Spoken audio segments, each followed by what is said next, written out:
माझे आयुष्य बाबाला द्या, माझे आयुष्य बाबाला द्या.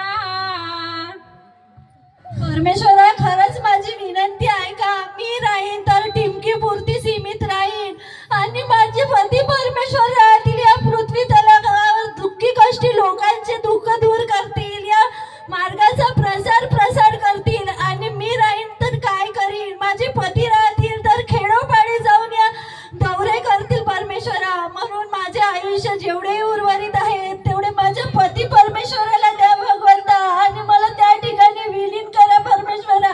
एवढी विनंती आहे का परमेश्वरा? तुम्ही एवढी विनंती आहे का?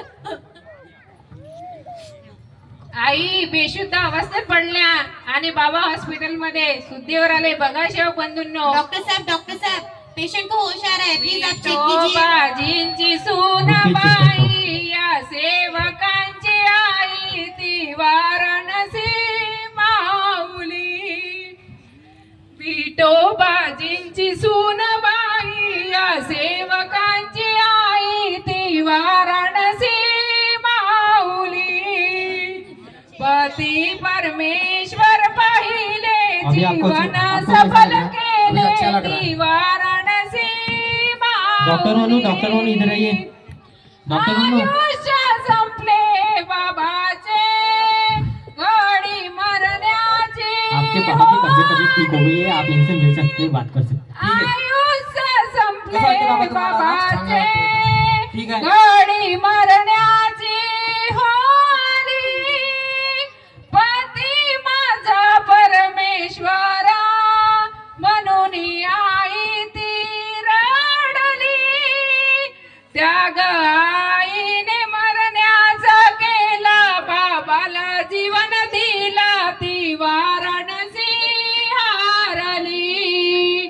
ती वाराणसी हारली, ती वाराणसी हारली.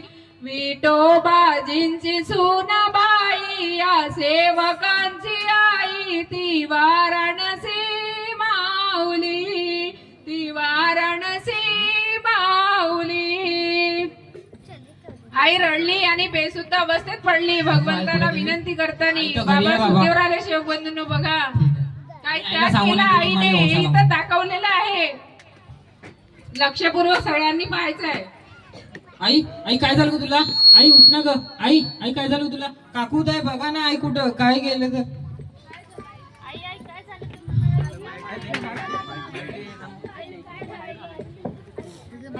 खालचा माईक द्या, खालचा माईक आहे तो खाली आहे.